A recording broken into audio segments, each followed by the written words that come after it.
El consejo de la palabra de Dios es presentado a ustedes por Ministerio Buscando de Dios.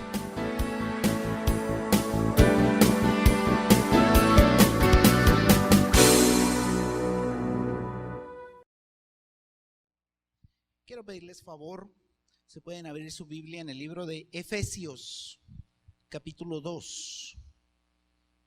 Carta del apóstol Pablo a los Efesios, capítulo 2, vamos a leer de los versículos 1 al 6. Efesios 2, 1 al 6.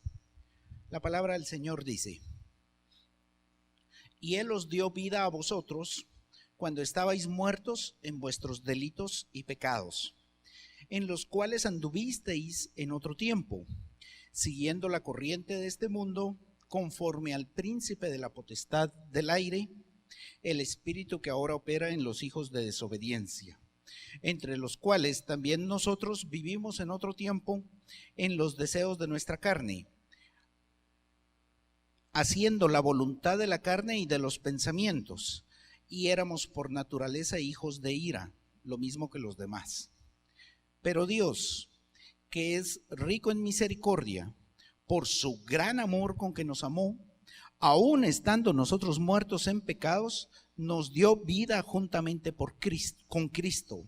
Por gracia sois salvos, y juntamente con Él nos resucitó, y asimismo nos hizo sentar en los lugares celestiales con Cristo Jesús. Vamos a pedir la bendición del Señor para esta meditación de su palabra. Padre Celestial, venimos delante tuyo, Señor, implorando que tu Espíritu Santo nos ilumine, Padre, para poder comprender las verdades de tu palabra, para que puedan afectar nuestra vida, para que podamos llevarlas a la práctica, Señor, te imploramos. Guíanos, Señor, danos la sabiduría, el entendimiento para poder discernir, entender lo que tu palabra dice. En el nombre de Cristo Jesús estamos poniendo este tiempo en tus manos. Amén. Por favor, podemos ver este ventilador, si lo pueden apagar, por favor. Gracias, Nino. Hace unos días tuve la oportunidad de entrar al internet a ver récord Guinness. Conocen los récord Guinness, ¿verdad? Aquello de que el que hace el fiambre más grande del mundo, el no sé qué más grande del mundo. Y tuve la oportunidad de ver la fotografía de dos personas que impresiona de verdad la fotografía. Estas dos personas, uno se llama Sultan Kösen. Él tenía el récord Guinness al hombre más alto del mundo. Mide 2,51 metros. Es decir, necesito otro brazo encima de para más o menos llegarle a lo que él mide. La otra persona es Ping Ding, un filipino que mide 75 centímetros. Será algo así tal vez. Y él tiene el récord Guinness al hombre más pequeño del mundo. Entonces, verlos uno al lado del otro era una cosa impresionante porque el contraste era increíble. Aquel grandotón y el chiquitillo que le llegaba a las rodillas. Si estiraba la mano, le tapaba toda la cabeza con su mano. Era un contraste realmente increíble el que se veía, de verdad impresionaba verlo. Y hoy, aquí en esta porción de la Escritura, el apóstol Pablo va a presentar un contraste que tal vez es mucho más dramático que el hombre más alto y el hombre más bajo del mundo. Va a presentar el contraste que existe entre la persona que no ha entregado su vida, que no ha conocido a Jesús como su Salvador, y cuál es su condición, así como contrastándolo con aquel que ya tiene las bendiciones espirituales luego de haber entregado su corazón al Señor Jesús. Y las diferencias son realmente grandes, realmente abismales, y por eso les hablo de contraste. Desde el inicio mismo, Él está hablando de vida y muerte. Él os dio vida a vosotros cuando estabais muertos en vuestros delitos y pecados. ya solo con la primera palabra estaban muertos. Antes de conocer al Señor Jesucristo, antes de conocer a Dios, antes de entregar la vida a Dios, ¿cuál es el estatus de una persona? Muerto. Muerto espiritualmente. ¿Qué quiere decir eso, muerto? No hay vida espiritual. Él no quiere saber de Dios, ¿sí? Está lejos de Dios. Aunque Dios esté llamando a su puerta y que la Biblia nos dice que Dios lo hace, él no quiere abrirle a Dios su corazón. Él no quiere abrir a Dios su puerta. Quien no ha entregado su vida al Señor Jesús, entonces su condición espiritual es muerto. Y ya solo oírlo pues es una cosa impactante y podemos ya sacar algunas conclusiones de eso. Por ejemplo, ¿qué hace un muerto? ¿Qué puede hacer un muerto? Nada, ¿verdad? Nada, porque está muerto. No puede hacer nada. Y ya solo eso nos puede hablar de que el muerto no puede hacer nada para quitarse esa condición. Si en nuestra mente, por ejemplo, alguien llegase a creer que yo puedo hacer algo para ser salvo, que yo puedo hacer algo para llegar a tener vida, la respuesta es no. Porque ya un muerto no puede hacer nada, no puede hacer obras, no puede obrar. Más adelante, del verso 8 al 10, el mismo apóstol nos dice, la salvación no es por obras. Pero ya solo con determinar que el estado de alguien antes de conocer al Señor Jesús es muerte espiritual, ya se puede percibir que las obras entonces no valen para salvación, porque un muerto no puede hacer obras. Y luego también viene otra posible comparación. ¿Cómo están los muertos? Porque muertos hay variedad. Es muy distinto. Por ejemplo, ahorita con los temas de reconciliación nacional y que van a una fosa común y hallan ahí a alguien recién fallecido. Les pongo un ejemplo. La Biblia nos señala 2 milagros de resurrección que realizó el Señor Jesucristo. La hija de Jairo. Jairo llega con el Señor y le dice, mi hija está enferma, ve y sánala, quítale la enfermedad. Y en esas estaban cuando llegan los sirvientes a decirle, ya no molestes al maestro, ya falleció, tu hija ya murió, deja al maestro. Lo que no sabían era que estaban hablando con el maestro. Entonces llega el Señor Jesús y resucita a la niña. Pero una pequeña pausa ahí. ¿Cómo se miraría esa niña en su cama recién fallecida?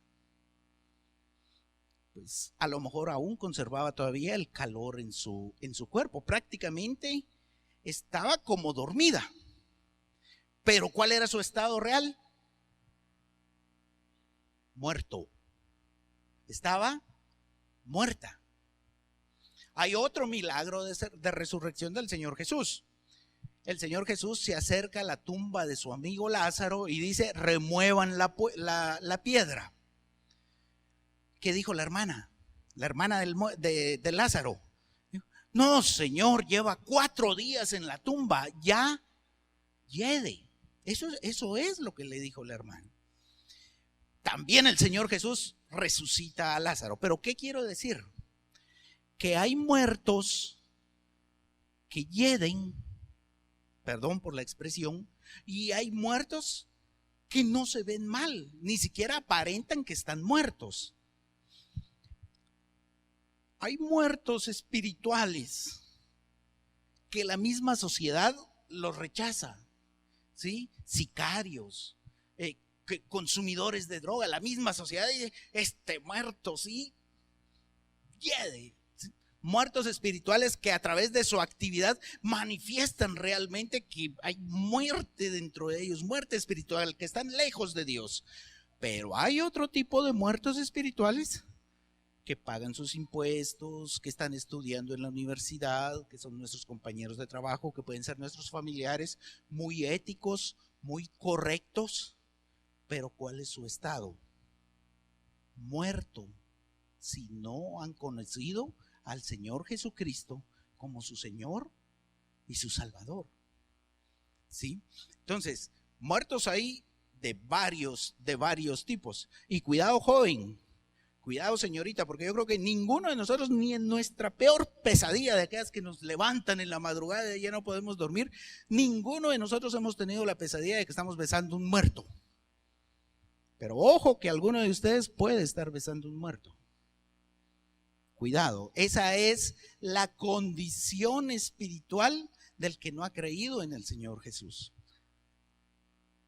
Y tal vez alguno aquí ande con una persona así. Entonces, dice, cuando estabais muertos en vuestros delitos y pecados. Usa dos palabras para determinar en dónde estábamos, de dónde fuimos salvos. Utiliza delitos y pecados. La palabra pecado tiene la idea de fallar al blanco. Es decir, está la persona, el arco con su flecha, hace el tiro, aquí está el blanco, pero no pegó en el centro, sino pegó a la par. Lo intentó hacerlo, pero falló.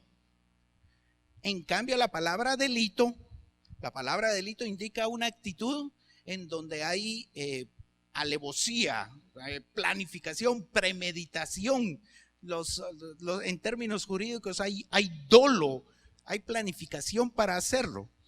Tal vez con un ejemplo queda más gráfico a la idea. Si la mamá le dice a su hijo, ve a la tienda y me compras tal y tal cosa, y le da un billete, él va a la tienda, regresa, le da mis tortillas, ¿verdad? Le da las tortillas que lo mandaron a traer, pero no le dio el vuelto. Y a mami también se le olvidó pedir el vuelto. Y más tarde, cuando aquel niño se mete las manos a la bolsa y haya el billetío, sí se recuerda. Pero de todas formas usa el billete y compra los dulces en la tienda.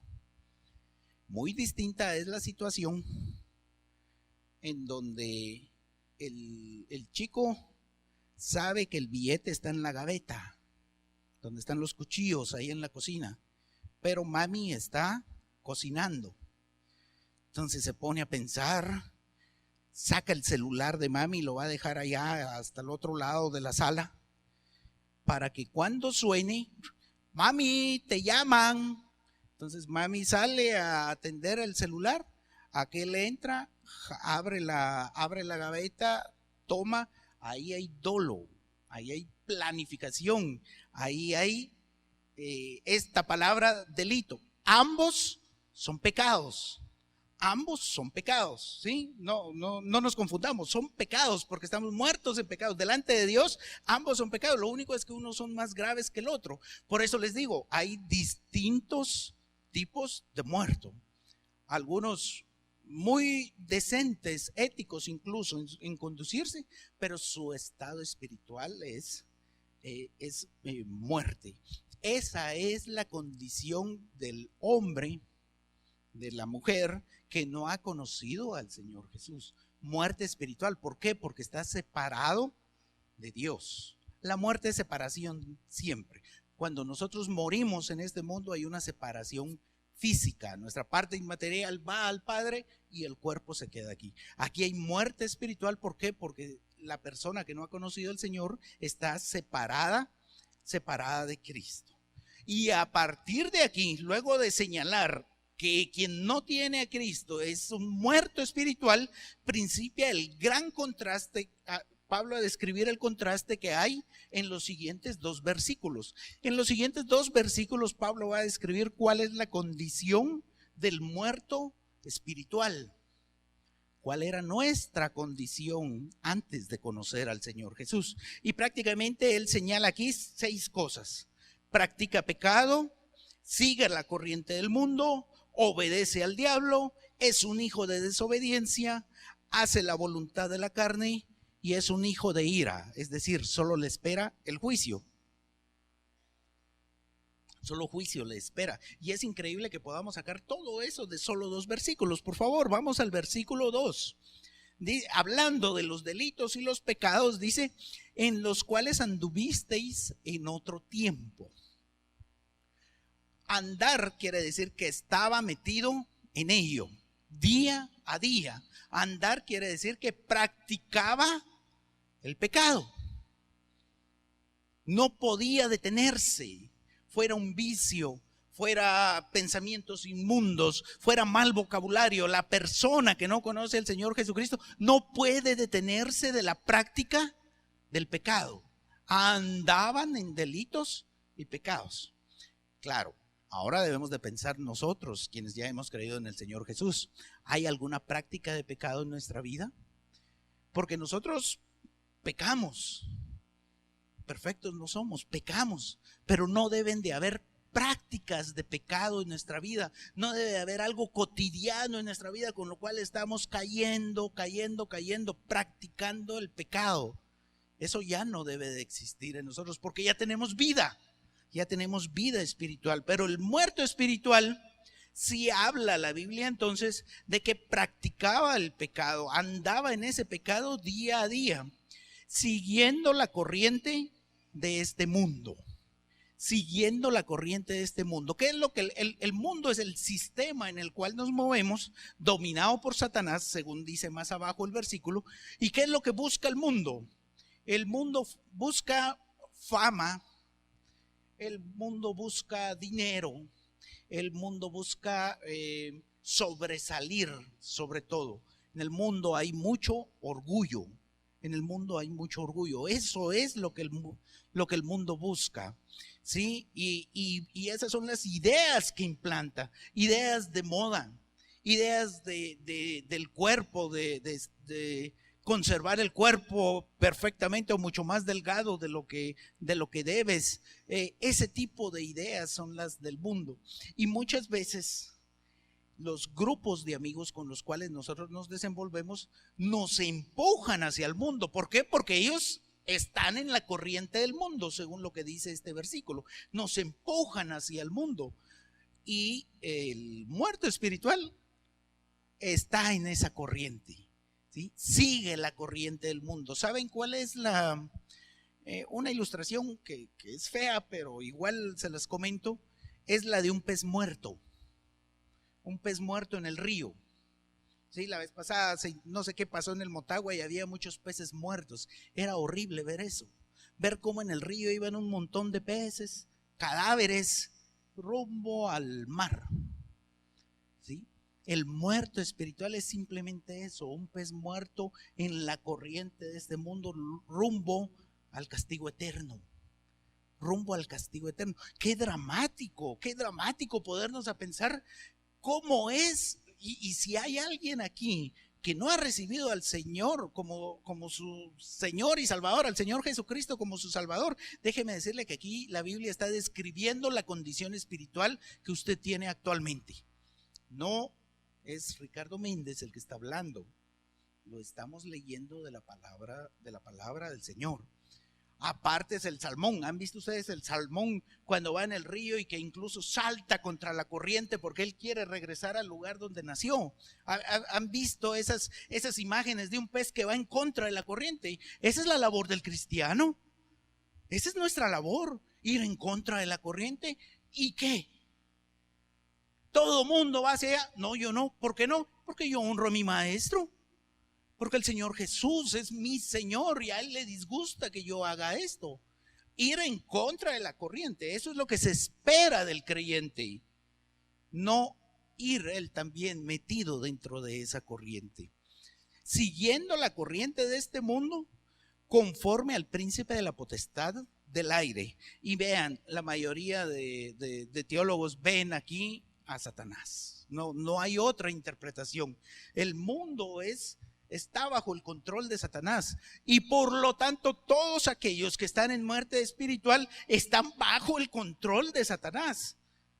El Señor Jesús lo dice clarísimamente en Juan 8:43, cuando le dice a los fariseos, los religiosos de aquel tiempo: ustedes son hijos de su padre el diablo. Si no tenemos a Cristo, sí tenemos un Padre. Qué dramático saberlo. Qué dramático conocer esa condición de que se obedece a Satanás. Satanás es el experto en rebeldía. Satanás es el experto en hechicería. Esos son los pecados favoritos a los cuales Satanás lleva a sus hijos.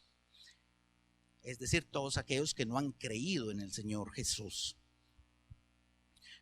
El espíritu que ahora opera en los hijos de desobediencia.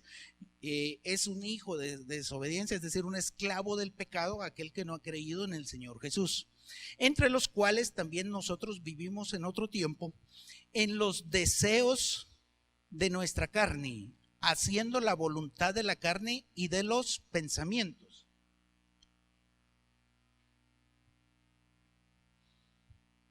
La carne está hablando en un sentido ético, no está hablando de nuestra carne física, de nuestro cuerpo, sino de aquella raíz de pecado que está dentro de nosotros y que hace que nos fascine pecar, que nos guste pecar. Y lo que está diciendo aquí es que el muerto espiritual lo que hace es satisfacer los deseos de su carne, buscar el placer, aquí entra la lujuria, la pornografía, todas aquellas cosas que ponemos en nuestra mente, porque incluso también habla aquí la carne y su pensamiento. Yo muchas veces hago referencia a que nosotros aquí en nuestra cabecita a veces nos echamos unas cabezonovelas, así les llamo yo, unas cabezonovelas. Ay, Dios, qué cosa. ¿Cuántos de nosotros tal vez ya matamos al jefe en nuestra cabecita? ¿Cuántos ya matamos al vecino en nuestra cabecita? ¿O cuántos varones o mujeres han pensado en la mujer, en el esposo ajeno, ¿sí? En nuestra propia cabeza? Ay, Dios, ¿alguien aquí ya se le ocurrió poner a su cónyuge en el paraíso para estar en su cabecita pensando en otra persona? ¿Sí? El muerto espiritual satisface su carne, esas cosas que le dan satisfacción, placer a su carne, ¿sí? Es esclavo de su carne, hace la voluntad de su carne, esa naturaleza. Claro, la carne no desaparece cuando nosotros creemos en el Señor Jesús, esa vieja naturaleza sigue en nosotros y entonces es donde entra nuestra batalla por hacer la voluntad del Señor y aplastar los deseos de la carne. Esa es nuestra batalla diaria como creyentes. Cuando no hemos conocido al Señor, se satisfacen los deseos de la carne. Y éramos por naturaleza hijos de ira, lo mismo que los demás. ¿Qué quiere decir que se es hijo de ira? Quiere decir que solo espera el juicio. Lo único que puede esperar aquella persona muerta espiritualmente es el juicio de Dios por no haber creído en su Señor y Salvador Jesús, en la opción, en la forma en la cual según el plan de Dios, la voluntad de Dios, nosotros somos redimidos.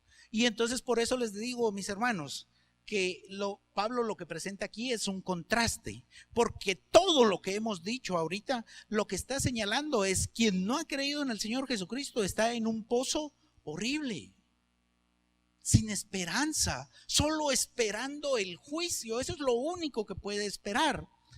Y aquí es donde ya principia el contraste. Aquí es cuando ya principia a hablar Pablo de cuál es la salida de ese pozo.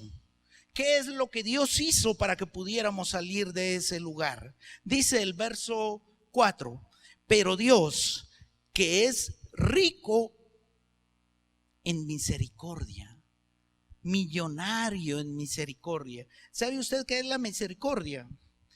Misericordia es la compasión hacia alguien que vive en angustia o que no puede pagar.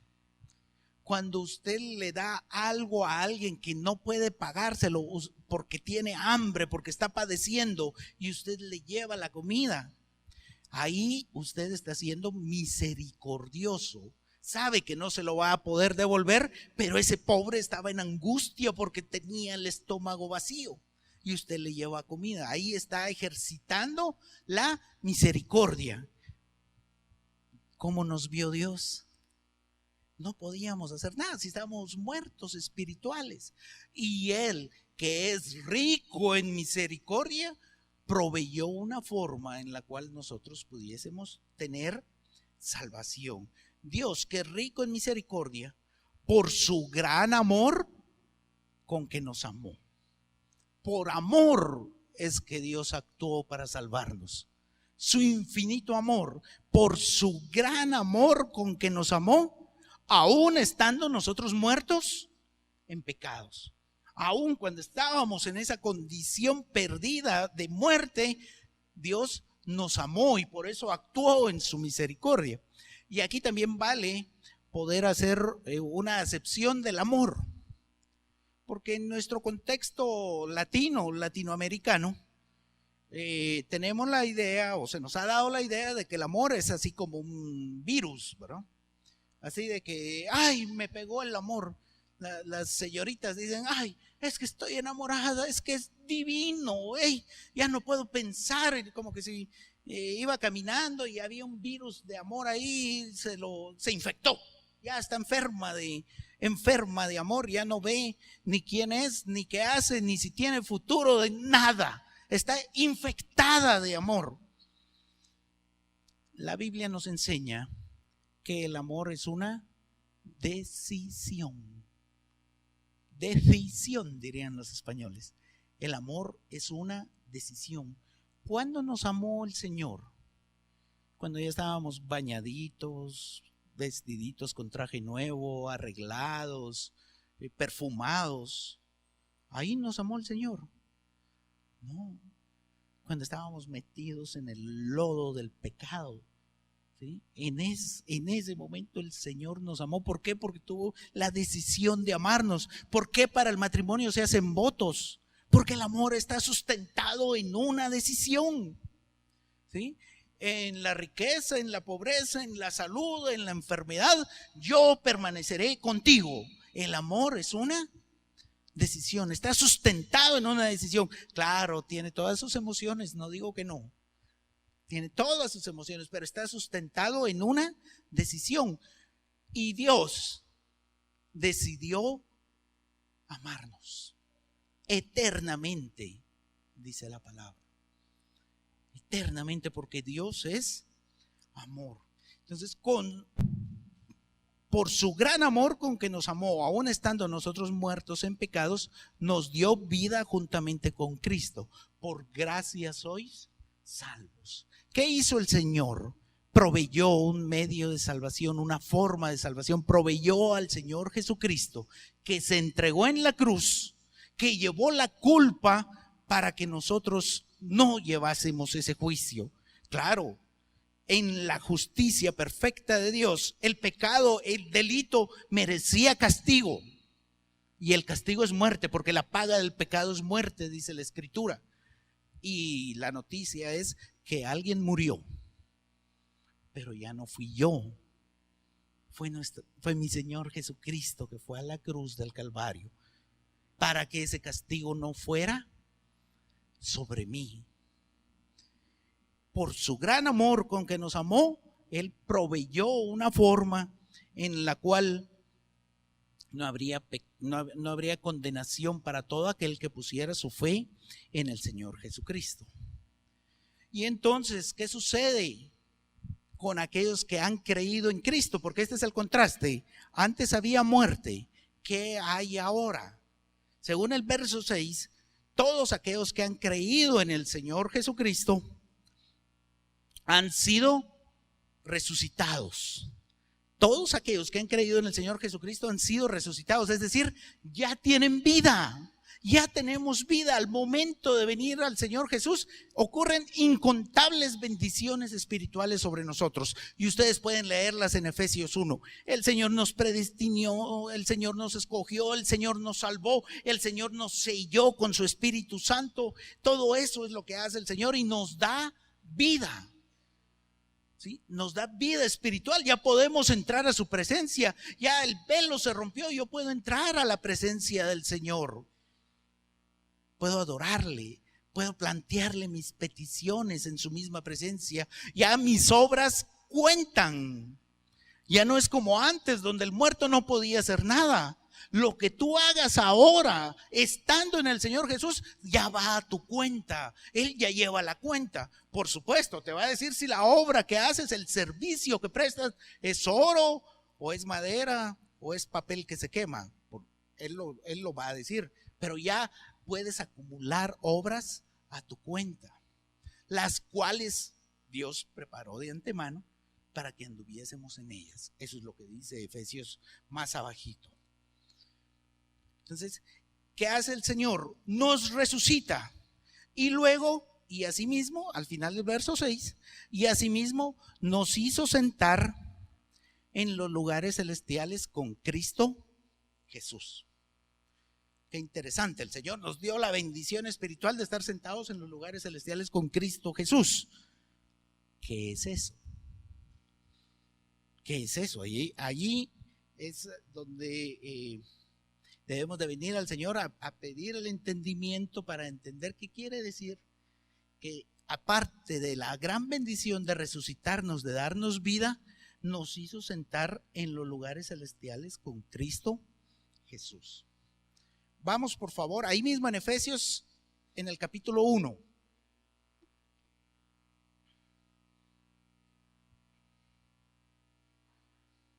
Verso 19.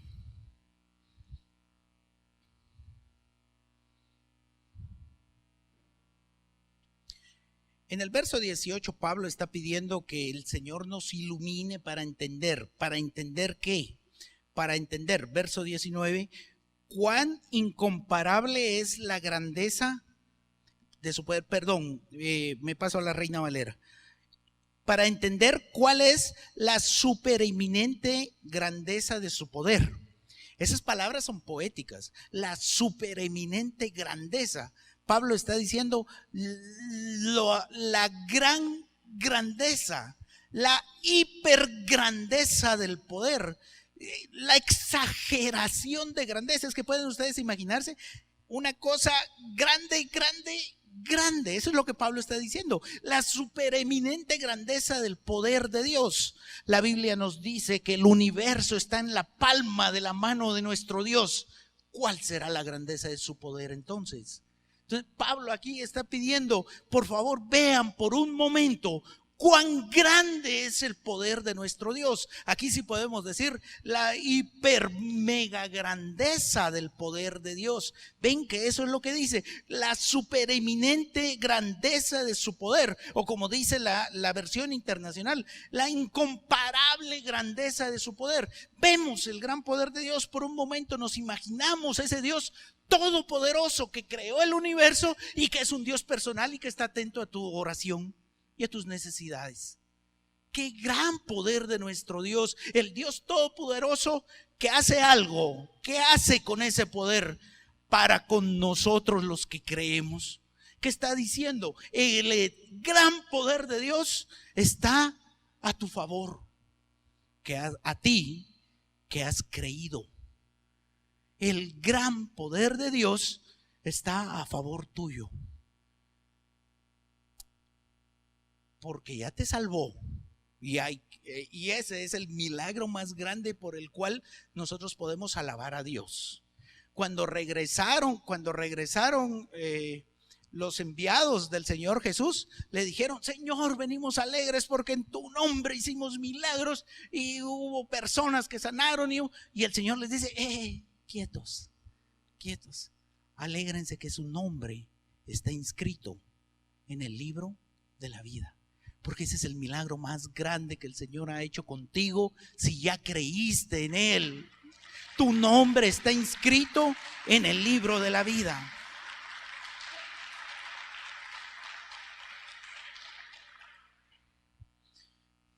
Ese poder entonces está de tu lado. ¿Para qué? ¿Para qué está ese poder de tu lado? Bueno, sigamos leyendo. Y dice: según la operación del poder de su fuerza. Fíjense que la palabra operación que aparece aquí en el verso 19 en el griego original es energaia, casi, si nosotros leemos esa palabra, casi reconocemos ahí la palabra energía en nuestro español. ¿Sí? La palabra operación que está aquí al final podemos traducirla como energía. ¿Y qué está diciendo entonces Pablo? Dice, según la energía del poder de la fuerza. ¿Sí? ¿Se dan cuenta cómo está juntando, hablando del poder de Dios, junta varias palabras para decir el gran poder, la energía del poder de la fuerza del Señor? ¿Sí? ¿Qué hizo ese poder, esa energía del poder de la fuerza de Dios, de ese Dios trino? Operó en Jesucristo resucitándole de los muertos. ¿Sí? El Dios trino opera en el Señor Jesús para levantarlo de la tumba, para resucitarlo. Y no solo eso, sino que lo sentó a su diestra en los lugares celestiales. ¿Dónde está el Señor Jesús? Está sentado a la diestra de Dios en los lugares celestiales, sobre todo principado y autoridad y poder y señorío, y sobre todo nombre que se nombra, no solo en este siglo, sino también en el venidero. ¿Por qué? Porque Él es el Rey de reyes y Señor de señores. Los enemigos fueron puestos como estrado de sus pies. Bajo sus pies, los enemigos están bajo sus pies. El Señor Jesús está sentado en su trono, reinando. Ahí está Él sentado. ¿Por qué sentado?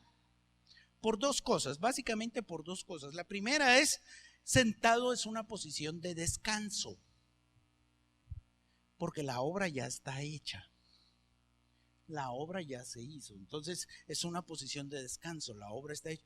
Y segundo, sentado es una posición de poder, porque Él está sentado en su trono. Él legisla, Él decreta sobre su trono, con los enemigos como estrado de sus pies. Todo, y las palabras que dice aquí, principado y autoridad y señorío, son las esferas del maligno, que todas han sido derrotadas y están bajo los pies del Señor Jesucristo. Entonces, ¿qué dijo Pablo? Que Dios, con el inmenso poder que tiene, con el incontable poder que tiene, puso al Señor Jesús, resucita al Señor Jesús y lo pone Él mismo como Dios también actuando, ¿sí? A reinar allá sentado en ese lugar. Ahora, hermanos, y la Biblia es la palabra inspirada de Dios en el idioma original, ¿sí? Palabra por palabra, eso es lo que nosotros creemos. Ahora, el trabajo de los versículos, de los capítulos y demás, ese sí es un trabajo humano. Ese sí, alguien erudito lo hizo e hizo su mejor esfuerzo. Alguien ahí nos puso el capítulo 2, digamos, en medio del verso 1:19 y lo que les voy a comentar ahorita. Y tal vez por eso no siempre vemos esta verdad. Vean, bueno, no sé si les guste marcar su Biblia o no, pero si no, por lo menos resaltémoslo. Verso 20, la cual operó en Cristo resucitándolo de los muertos y sentándole a su diestra en los lugares celestiales sobre todo principado y autoridad y poder. Ahí está sentado el Señor Jesús, ¿sí? Y ahora trace usted una línea de ese verso 20 de la posición de Cristo de poder, de autoridad, trace una línea hacia el verso 6 del capítulo 2. Y juntamente con Él nos resucitó y asimismo nos hizo sentar en los lugares celestiales con Cristo Jesús. ¿Dónde estamos sentados? ¿Dónde estamos sentados nosotros también? No por nosotros mismos, por la obra del Señor Jesús. Nosotros también estamos sentados en esa posición de dominio. Nosotros también estamos sentados en esa posición de autoridad. Nosotros estamos embestidos y llenos del Espíritu Santo, de tal forma que tenemos poder, no nuestro, que Dios nos dio. Tenemos autoridad. ¿Autoridad para qué? Para destruir aquellas 6 cosas que tenía el hombre que estaba muerto. Práctica de pecado. ¿Aún hay práctica de pecado en nuestra vida? ¿Aún hay algo en lo cual nosotros estamos reiterativamente practicando y sabemos que le desagrada a Dios? ¿Hay algo así en nuestra vida? Pues la noticia es, el Señor Dios te armó ya, te dio lo necesario ya para que no haya práctica de pecado en tu vida. Seguimos la corriente del mundo. Eso es lo que hacía el muerto espiritual. ¿Estás siguiendo la corriente del mundo? Tú ya que conoces al Señor Jesús, ¿aún sigues la corriente del mundo? Tienes todo lo necesario para no hacerlo. Tienes toda la fuerza necesaria para que ni la fama ni esas cosas te corrompan. ¿Sí? ¿Por qué? Porque estás sentado en ese lugar de autoridad. La carne, ¿te está ganando la carne el partido? ¿Cómo está tu vida en realidad? Tu vida como creyente, hermano, está reflejando esa vida buena y abundante que el Señor Jesús dijo que vino a darnos y que ya no la dio. La está reflejando. ¿Sí? Tenemos esa vida abundante. Nuestro matrimonio está en victoria con nuestra familia. La relación con nuestros hijos es buena como Dios seguramente quiere que sea. Vivimos en santidad, sin practicar el pecado, sin que la carne nos gane a nosotros mismos, ¿sí? Sino que la aplastamos, la sujetamos al poder del Espíritu Santo que Él nos ha dado. ¿Cómo está nuestra vida? La noticia es, el Señor hizo todo lo necesario y te dio todo lo necesario para ponerte en ese lugar de autoridad. Ahí estás sentado. La victoria puede ser tuya. Eso es lo que dice la palabra del Señor. ¿Por qué entonces no lo reflejamos en nuestra vida muchas veces? Creo que muchas veces es porque no lo sabemos. Esa puede ser una cosa. No lo sabemos. O la otra, porque se nos olvida. Una de las dos cosas pueden estar pasando en nuestras vidas si es que no estamos viviendo esa vida buena y abundante que el Señor Jesús vino a darnos. Ese es el contraste del que les hablé. Un contraste de alguien muerto espiritualmente. ¿Dónde estaba el que no ha creído en el Señor Jesús? Muerto, prácticamente en un hoyo a la espera del juicio. ¿Dónde está quien ha creído en el Señor Jesús? Ven ese contraste enorme, sentado en los lugares celestiales con Cristo. ¡Qué contraste tan enorme! Pero muchas veces nosotros que ya hemos creído en el Señor Jesús nos comportamos como muertos, cuando tenemos todo lo necesario para no hacerlo, para vivir en victoria, para dar testimonio al mundo de que Cristo Jesús hace la diferencia en nuestras vidas. Tal vez a veces se nos olvide. Quiero finalizar con una historia, mis hermanos, una historia de mi niñez. No se vale que digan, fue hace no mucho tiempo. Cuando yo tenía 9 años, hace poquito, estudiaba tercero primaria allá en Huehuetenango. Yo estudié en una escuela pública. Estaba llevando mi tercero primaria. Es que lo primero que tengo que hacer es contarles cómo era yo. Mi dedo meñique era más grueso que mis piernas, de verdad. Claro, ahora me ven y dicen, ay, saber si estará diciendo la verdad, pero en aquel entonces mi mamá tenía la costumbre de ponerme pantaloncitos cortos ahí. Para dibujar mis piernas había que hacer 2 líneas y un punto en medio, porque las rodillas era lo más grueso que había en toda. De ahí puro huesito, hermanos. Y de ahí resulta que yo tenía lentes, anteojos con 550 de graduación. Cuando quebraba esos lentes, tenía que comprar 4 litros de Coca-Cola porque tenía que haber 2 de cada lado para dar el grueso, hermano. Entonces, cabal, cuando llegaban a dibujar la cara, otras 2 ruedas por los lentecitos. Si ustedes me hubieran visto a los 9 años, no apuestan por mí. ¿Sí? Me ven y, ay, pobrecito. No apuestan por mí, de verdad, de seguro. Solo Lili apostó y ganó.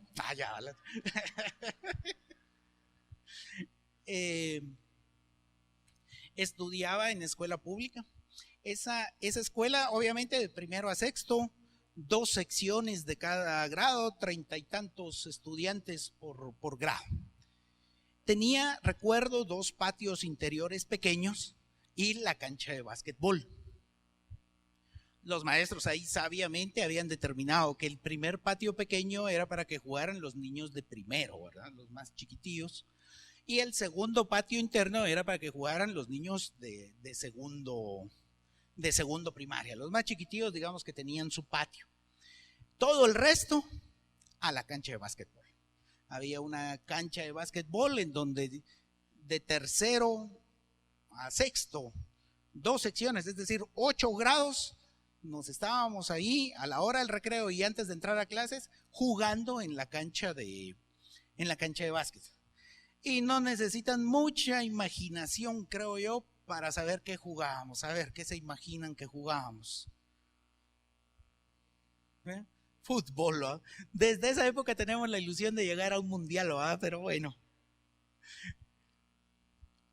El asunto era que no nos organizábamos, sino que cada grado y cada sección jugaba su partido de fútbol. ¿Qué quiere decir eso? Que entonces de un lado se ponían 8 porterías, del otro lado 8 porterías, habían 8 pelotas ahí dándole y 325 patojitos de arriba para abajo en medio de un hormiguero ahí, jugando 8 partidos de fútbol simultáneos. ¿Sí? Lo que necesitábamos era saber de qué color es tu pelota. ¿Qué color es la pelota? La azul. Ah, bueno, la azul. A veces lo más divertido era que este tema, las porterías más preciadas eran las que estaban a la par de la cancha, de la canasta de básquet, porque esas sí tenían tubo, al menos había un tubo. Del otro lado, mochilas, ¿verdad?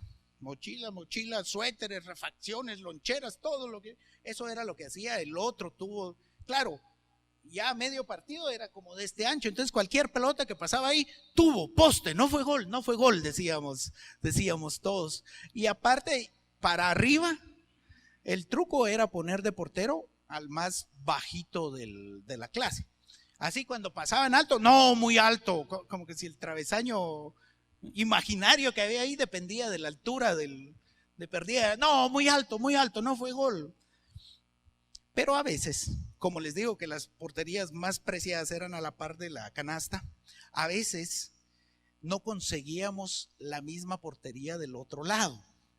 Es decir, elegíamos esta, pero cuando el otro equipo llegaba ya otro grado la había elegido. Entonces, no es esa la portería, está por allá. Entonces, unos partidos se jugaban en línea recta y otros se jugaban en diagonal, ¿verdad? De este lado y para allá. A veces un niño iba corriendo hacia allá, pasaba otro niño grande, aquel daba vueltas y cuando paraba seguía corriendo, ya no sabía uno ni para dónde. Yo no sé por qué la escuelita esta no patentó ese deporte. Fútbol 8 le hubiera llamado a ese deporte de 8 juegos simultáneos, 8 pelotas, no sabes cuál es tu pelota, no sabes cuál es la portería y 325 jugadores. Un día llego en la mañana, pongo la mochila, hallé ahí, por supuesto, bueno, en aquella época el partido era rojos contra cremas, ya sé, no estábamos globalizados, ahora hubiera sido Barça, Real Madrid, pero en aquella época rojos contra cremas era pues como suficiente. Y un día llego en la mañana, dejo la mochila ahí para seguir formando nuestra portería. Y le digo al compañero portero, ¿dónde está la portería? Mira, está, no la que está a la par de la canasta de básquet, es la que sigue. ¿Y cuál es la pelota? La María. Bueno, y entro yo ahí a hacer upas ahí por mi equipo. Como buen jugador de área rival, o así goleador nato, me fui a ubicar allá al frente al frente de la cancha, unos 4 metros adelante de la portería. Y yo no sé si ustedes alguna vez en su vida han sentido que la vida corra como un poquito más lento que los demás. A veces los varones, cuando hemos conocido ahí a nuestra esposa, sentimos que la vida corre más lenta. A mí me sucedió algo así ese día. Casualmente llego yo a pararme enfrente, unos 5 metros adelante de la portería rival, cuando, como en cámara lenta, la pelota amarilla rebota enfrente mío. Pero parecía cámara lenta. De hecho, como que todos los niños se movieron, se hicieron a un lado. Yo por un momento como que tomé la fotografía de decir, esta es mi oportunidad, con una pelota que venía hacia abajo, un par de pasos adelante de donde yo estaba, y todo el campo libre para poder pegar el derechazo, porque soy derecho. Veloz, con ojo de águila, viendo la esquina cerca de la mochila, doy los 2 pasos y miren, pegué el derechazo más impresionante que he pegado, creo que hasta el día de hoy. Fue un derechazo impresionante y la pelota salió bólido, salió durísimo, así. Si hay portero, con todo y portero, créanmelo. El único problema es que se me fue la mano en el chanfle, hombre. Le di mucha curva al balón y entonces, en lugar de irse recto a anotar el gol, se desvió. Y al final la pelota terminó pasando a la par del poste de la canasta, en la otra portería a la par, ¿verdad? Ahí se fue a anidar, ahí donde las arañas tejen su nido, en el ángulo. Ahí entró la pelota. Entonces yo me quedé parado, como diciendo, híjole, tengo que mejorar, tengo que quitarle el chanfle a mis disparos. Cuando principié a escuchar que todos entre risas principiaban a decir gol, gol, gol, y riéndose. Y me quedé a ver, y eran los niños de sexto los que se estaban riendo. Alguno incluso pasó a mi par y me pasó somatando la espalda y me dijo gracias. Ellos también tenían pelota amarilla, hermanos. Le pegué el derechazo más impresionante a la pelota amarilla de sexto y casualmente, como se desvió, fue a meterse a la portería de sexto. El equipo crema de sexto sufrió un golazo ese día. Entonces muchos estaban riendo, diciendo gracias, gracias. Y bueno, yo ya hasta principié a sonreír, ¿verdad? De decir qué gol el que anoté. Y me doy la vuelta. Y ahí hubiera quedado esta historia, de no ser por Búfalo. Búfalo era un niño de sexto, crema, al cual le acababa de anotar el gol. Bueno, ya no era niño, era muchacho. Él había repetido cuarto, había repetido quinto, había repetido sexto. Él ya tenía como 15 años, en esa época se valía repetir. Y entonces, cuando yo me volteo, veo a Búfalo hacer a un par de niños así a un lado y encaminarse hacia donde yo estaba. Otra vez la vida me principió a correr en cámara lenta, ¿sí? Venía Búfalo caminando. Miren, para ser sincero, uno a los 9 años ya sabe muchas malas palabras. Máxime si ha estado en escuela pública, ya sabe muchas. Pero yo les digo algo, de todo lo que Búfalo me vino recitando en ese pedazo, hay unas que nunca más en la vida las he vuelto a oír. De verdad, qué bárbaro. Venía pero enojado. Yo el rostro colorado, sentía que le salía humo de las orejas. De todo lo que me dijo, lo que yo puedo decirles es: te voy a enseñar. Y después todo lo demás, no me recuerdo de todo, por supuesto, pero ya no se puede repetir aquí. Sí, y te voy a enseñar, y te voy. Y principia Búfalo a encaminarse hacia donde yo estaba amenazando. Una de las primeras lecciones que aprendí de esto es que hay cosas en la vida que uno debe enfrentar solo. Hay cosas en la vida que uno debe enfrentarlas solito. 2 de mis mejores amigos, porque lo primero que se hace cuando esto ocurre en la escuela, ¿saben qué es? Armar un círculo. Ligero, todos los niños, ¡pum!, arman el círculo porque aquí va a haber bronca, ¿verdad? Y arman, principalmente los niños de sexto ya habían hecho el círculo. En ese momento, cuando se arma el círculo, dos de mis mejores amigos se meten, le van a pegar a Ricardo, es con Ricardo. Y dos de mis mejores amigos se metieron en medio y voltearon a verme. Así con aquella mirada de uno para todos y todos para uno, voy a estar contigo hasta lo último, ahora. Así me voltean, sí, voltean a ver, es Búfalo. Y cambia su rostro de color. Vos, es Búfalo. ¡Hala! Allá va la pelota y salen corriendo, ¿no? Algunas cosas en la vida uno debe enfrentarlas solito, y esta era una cosa que yo tenía que enfrentar solito en la vida. Búfalo siguió caminando hacia donde yo estaba. Siguió hablando y diciendo todo lo que ya venía diciendo.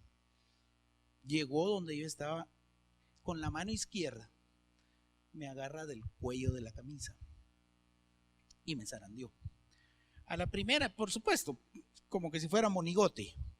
A la primera zarandeada mis anteojos salieron volando. Y yo que había pensado, no me pegues que tengo lentes, salieron volando. Ya ni esa defensa podía utilizar. Me acerca, seguía hablando, que te voy a enseñar, y otro montón de cosas. Miren, yo sentía hasta un olor de azufre, no era mal aliento, sino que ese era el enemigo ahí que se estaba manifestando de alguna forma. Yo principié a sentirme liviano, principié a sentirme que no sé si me estaba desmayando porque el aire ya no me pasaba, o si en realidad me había levantado del suelo con la mano izquierda. Pero yo principié a sentir que desfallecía. Ni siquiera pude levantar una mano, simplemente me tenía y levanta el puño derecho. Y lo pone, y ahorita me recordé del gigante y el chiquito que les acabo de mencionar. Levanta el puño derecho, lo pone enfrente de mi vista, y estaba dispuesto a marcar mi nariz por el resto de la vida, seguro. En ese momento, mis hermanos, ocurrió un hecho que detrás de él hay una profunda lección espiritual que quiero compartirles. Un compañero de Búfalo, se puso a la par, no se metió, como diciendo, bueno, si le quiere pegar, pues que le pegue allá a él. Pero dijo una frase que la recordaré por siempre. Porque se para a la par y sin gritar, sino con voz suave le dice: Búfalo, recordá que es el hijo del director. Porque el señor que está allá trabajaba de director de la escuela donde yo estudiaba. Y miren, en ese momento me suelta, me arregla la camisa. Ni siquiera me puse yo los lentes, él los recogió y él me los puso. Y otra vez me volvió a decir: te voy a enseñar a patear bien la pelota. Me dijo, ya me lo dijo con frases bonitas. Él quería enseñarme algo. Y al final dijo, y miren, a mí cuando me iba pasando el susto, de repente principié a pensar, ni yo me recordaba que era el hijo del director. Porque ese incidente pudo no haber pasado. Si yo me hubiera recordado desde el momento que Búfalo venía hacia mí, le hubiera dicho, cuidadito, ¿querés tener problemas con el señor de la oficina allá? ¿Querés tener problemas? Dale, vení pues. ¿Sí? Porque soy el hijo del director. Y adicional, yo pateo la pelota que quiera, cuando quiera y para donde quiera, ¿verdad? ¿Qué les parece? Hermanos, cuando pensamos en nuestra vida, que debiera de estar allá, dominando el pecado, cuando pensamos en nuestra vida que debe de ser una vida buena, cuando pensamos en nuestra vida donde el mundo ni la carne debe de tener parte en nosotros, cuando nos autoconfrontamos y nos analizamos y nos damos cuenta cuán lejos estamos de ese ideal de Dios, yo creo que llegamos a una conclusión. Se nos ha olvidado quién es nuestro Padre. se nos ha olvidado cuál es nuestra posición espiritual. Creo eso. Muchas veces en nuestro día a día estamos pasando cosas desagradables. El pecado tal vez nos está golpeando. El pecado tal vez nos está golpeando. Hay mucho dolor en nosotros porque nuestra vida no refleja lo que Dios quiere que sea.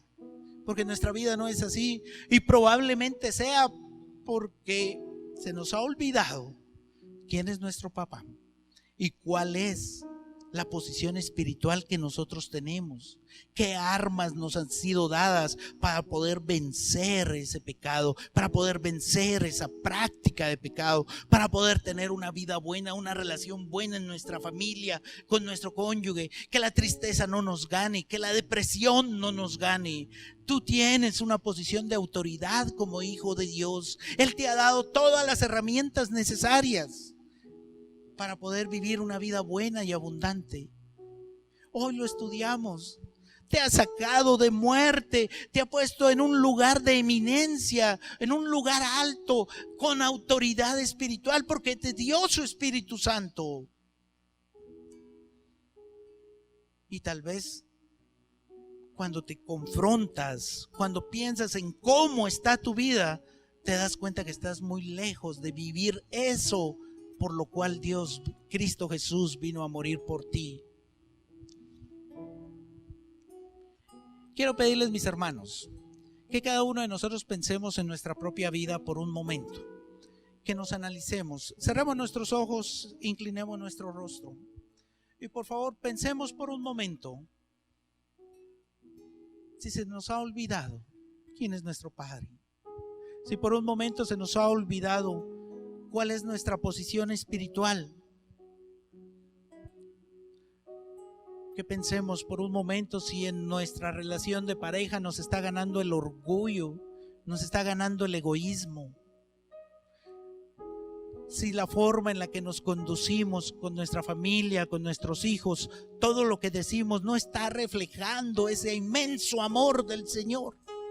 Si solo viene la tentación y tú estás cayendo, o de verdad ese exagerado poder de Dios tú lo estás utilizando para una vida de victoria. Por favor, hermano, hermana, confróntate por un ratito. Piensa en tu propia vida. Piensa en tu propia vida, analiza si esa es la vida que tienes. O hoy quieres decirle al Señor que esa es la vida que vas a tomar, que vas a trabajar para vivir de esa forma, que vas a combatir de frente esa tentación, esa práctica de pecado, que vas a buscar la comunión con Él. Mis hermanos, yo hoy quiero pedirles a todos aquellos hermanos que hoy reconocen que se han olvidado quién era su papá, que se han olvidado, que tal vez no conocían ni siquiera esa autoridad espiritual que Dios les ha dado. Yo hoy quiero pedirles a todos aquellos hermanos que deben de venir a Dios a decirle: perdóname, Padre, perdóname, Señor, porque no he vivido de la forma que tú quieres. A todos aquellos que hoy estén reconociendo al pensarlo, que se pongan de pie para pedirle perdón a nuestro Dios, para decirle a nuestro Dios: mi Dios, perdóname. Perdóname porque tengo el papito celestial más grande que pueda haber. Porque no he reconocido, no he vivido a la altura espiritual y con la autoridad espiritual que tú me has dado. Perdóname por estos incidentes, por estos pecados, por darle lugar a la carne. Perdóname, mi Dios. Póngase de pie todo aquel que esté reconociendo eso en su vida y que al ponerse de pie le está diciendo también al Señor: hoy sí voy a luchar a brazo partido para que honrarte con mi vida, para que el pecado no me gane. Hoy sí, Señor, cuando me estoy poniendo de pie, yo estoy diciendo: quiero vivir como tú me lo pides, quiero vivir con esas herramientas que tú me has dado, quiero vivir esa vida buena, esa vida abundante que tú quieres que yo viva.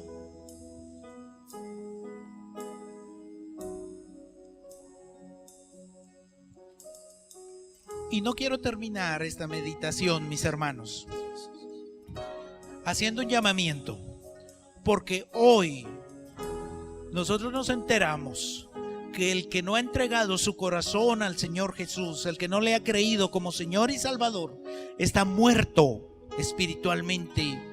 Es un hijo de desobediencia al cual solo le queda el juicio de Dios. Hoy quiero hacer la pregunta: si en este lugar hay alguien que no haya entregado su corazón al Señor, este es su momento para venir a vida eterna. Este es su momento para decirle: yo creo, yo entrego mi vida al Señor.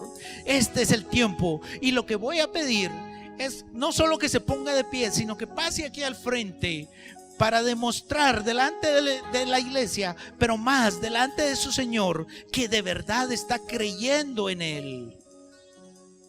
Este es el tiempo. Si alguien aún no ha depositado su vida al Señor Jesús, esta es su oportunidad para poder hacerlo.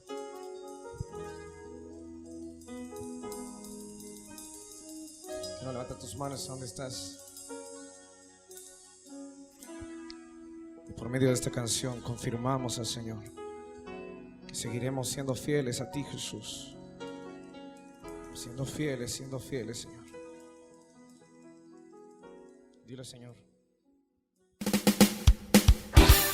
El consejo de la palabra de Dios fue presentado a ustedes por Ministerio Buscando de Dios.